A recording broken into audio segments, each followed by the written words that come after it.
Bonjour à tous, on se retrouve sur une nouvelle vidéo de Routes Évasion et aujourd'hui je vais vous présenter notre 75T, notre véhicule de location. Le gros plus, c'est que c'est un 5 places carte grise et 5 couchages et je vais vous emmener avec moi faire le tour de notre véhicule. Donc on commence avec la partie carburant. Le carburant est plein quand vous partez et doit revenir absolument plein quand vous revenez. Et juste en dessous, vous avez la partie AdBlue. AdBlue, pas besoin de vous en occuper. On continue sur la partie ici, vous avez le réservoir d'eau propre. Vous voyez, vous avez votre petit logo avec le vert, donc ça veut dire que c'est de l'eau propre qu'on vient mettre à l'intérieur. Et ça, on va venir l'ouvrir avec la clé. Donc sur votre clé, vous avez votre clé principale et une clé noire. Justement, cette clé noire va pouvoir venir s'insérer, on fait un quart de tour et puis derrière, on n'oublie pas de faire une pression pour que ça puisse s'ouvrir. Ici, la partie cassette. Donc là, la partie cassette, pareil, elle est propre quand vous partez, elle doit revenir propre quand vous revenez. Pensez bien à la vider, à la nettoyer.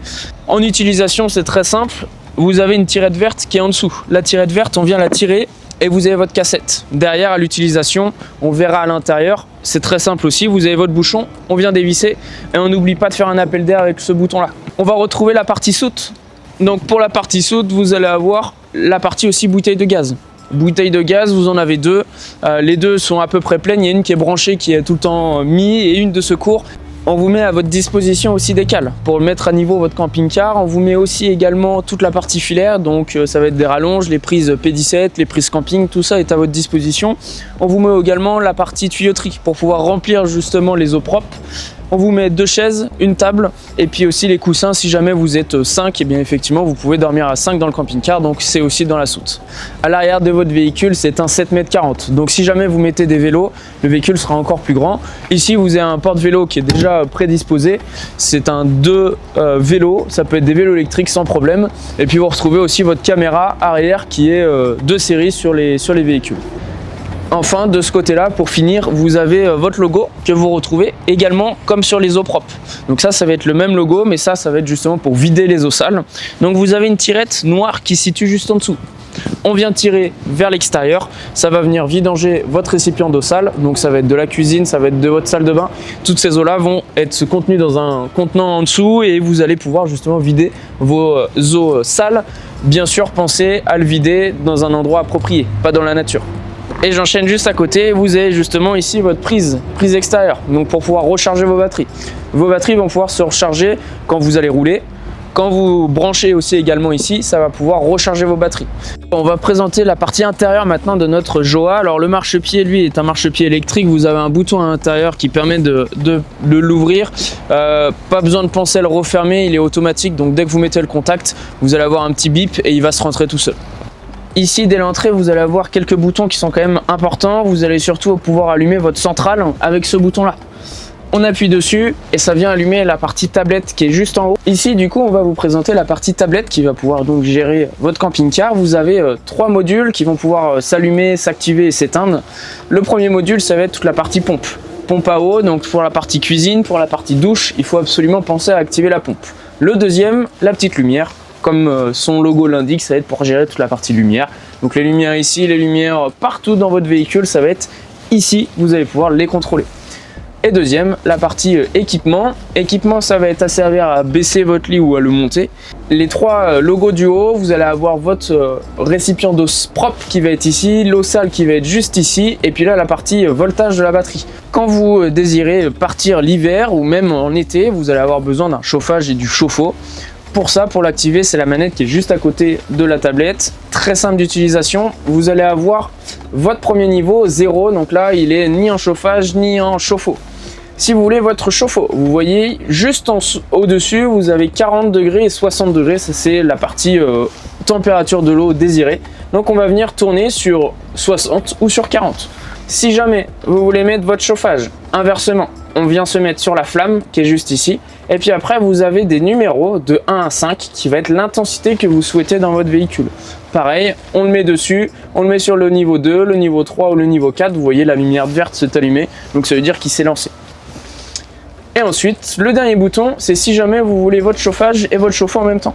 Donc là, pareil, on le descend juste en bas et puis du coup, on choisit pareil l'intensité de son chauffage. Par contre, l'eau, elle, est à 60 degrés tout le temps. La partie cuisine, rien de très compliqué. Vous avez 2 plaques de feu, votre partie lavabo. Pour la faire fonctionner votre plaque de feu, vous avez un piézoélectrique qu'on n'oublie pas de faire fonctionner avec l'équipement. Et puis derrière, on va pouvoir mettre le gaz et puis actionner le bouton. Pour la partie pompe, donc pour la partie eau, pensez bien à activer la pompe aussi également.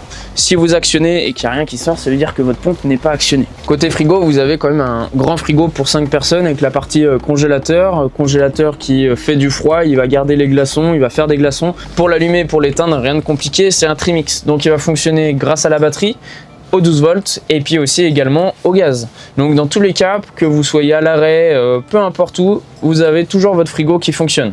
L'avantage ici, c'est que c'est un espace de vie qui est très grand. C'est un 5 places carte grise, donc vous avez 2 personnes qui vont se mettre ici face route et la dernière personne qui va se mettre juste à ma gauche, dos à la route. En termes d'espace, bah voilà, vous pouvez manger à 6-7 personnes sans problème. Les 2 sièges à l'avant vont pouvoir se retourner et puis l'espace de vie avec la table pivotante, vous allez pouvoir l'aménager comme vous le souhaitez en fonction de votre besoin. À savoir aussi sur le camping-car, le Joa 75T, vous avez sur toute la partie vitrée à chaque fois occultant et moustiquaire.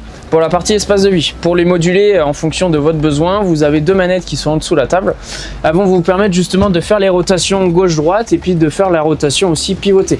Pour la rotation des sièges, rien de très compliqué, vous avez juste un petit bouton ici qui va permettre au siège d'effectuer sa rotation pour pouvoir manger en face-face, en côte-côte sans problème. Et le siège du conducteur, c'est exactement pareil. Pensez bien par contre à baisser votre frein à main si vous êtes en côte ou en montée, à passer une vitesse pour que justement le véhicule puisse se caler et qu'il n'y ait pas d'accident. Ici la partie salle de bain. Pensez bien, pareil, comme pour la partie cuisine, si vous actionnez et que rien ne se passe, c'est que votre pompe n'est pas activée. Donc pensez bien à l'activer. Derrière, vous avez la partie toilette. Donc là, la partie toilette, comme je vous avais expliqué tout à l'heure, vous venez faire ce que vous avez à faire. Et puis derrière, vous avez votre cassette. Pour tomber dans la cassette, c'est le bouton gris qui est juste ici, en dessous. On vient le tirer à l'intérieur, la guillotine s'ouvre et ça vient directement tomber dans la cassette. Pensez bien, si votre cassette sort mal à côté extérieur, il faudra bien penser à revenir à l'intérieur et refermer cette partie-là. C'est que souvent, elle est mal fermée, ce qui fait que ça coince pour la partie extérieure. Pensez bien également, c'est fourni aussi, à mettre une petite gélule de Tedford. L'avantage, c'est que ça entretient la partie toilette et puis en termes de propreté, c'est beaucoup mieux. Pour la partie douche, vous avez un bouton qui est juste ici, ce qui permet de faire pivoter le système Vario. Le système Vario, l'avantage, c'est que vous avez de quoi prendre une douche agréable en vous tournant, en ayant de l'espace. Donc ça, c'est vraiment le gros plus de la marque Joa, c'est que vous avez une vraie douche qui est assez grande. Et puis l'avantage, c'est que même si la partie plancher est le même, vous avez une plaque justement qui évite d'avoir les chaussettes mouillées quand vous brossez les dents. Pensez bien à l'enlever pour prendre votre douche. La partie chambre, donc le 75T, c'est un lit jumeau à l'arrière. Pour l'avantage du jumeau, c'est que ça fait 2 grands lits, pratiquement de 2 mètres de chaque côté, mais vous pouvez aussi également rajouter cette planche supplémentaire qui est coulissante. Donc une fois que le coussin est mis, on va pouvoir sans problème coulisser d'un moment ou d'un autre et faire un lit XXL. Et bien sûr, vous avez votre rideau pour occulter. Sur la partie literie, pensez bien à mettre vos alaises, elles sont fournies lors de votre départ et bien sûr de les enlever lors de votre arrivée. Pour le passer en lit, vous le mettez la table à peu près dans cette position là et puis derrière vous allez venir appuyer sur votre table. Pensez bien à appuyer jusqu'au bout et puis derrière ici, à partir d'ici, la table n'est pas fixée encore, il faudra bien penser à reverrouiller la partie noire, donc la partie en plastique noir, pour que la table puisse rester vraiment au fond. Derrière, je vous laisserai aller chercher les suppléments matelas pour pouvoir mettre sur la table. Et puis derrière, faire votre lit aussi qui est plutôt grand, qui n'est pas un lit d'appoint, qui est un lit vraiment pour 2 adultes sans problème. Pour pouvoir faire fonctionner la partie lit du haut, vous avez un bouton qui se situe juste ici qui va permettre de monter et faire descendre votre lit. Juste en dessous de votre matelas, vous avez l'échelle pour pouvoir monter qui s'accroche sur les pattes de fixation ici et également les filets pour éviter les chutes au cas où. Vous avez 2 pressions ici et un à l'avant qui viennent s'accrocher directement. Pensez bien pour faire descendre votre lit à activer la partie équipement. Notre Joa 75T est sur base Citroën en boîte manuelle 140 chevaux. Et bien voilà, cette vidéo sur notre Joa 75T se termine. Pensez bien à, si vous le souhaitez, réserver notre véhicule à soit nous appeler, soit aller voir sur notre site internet routes-evasion.fr, à aller dans la catégorie location et puis derrière vous allez le retrouver. Vous allez retrouver aussi également ses disponibilités. Pensez bien aussi à ramener vos affaires et puis votre sourire pour partir en vacances. A très vite chez Routes Evasion.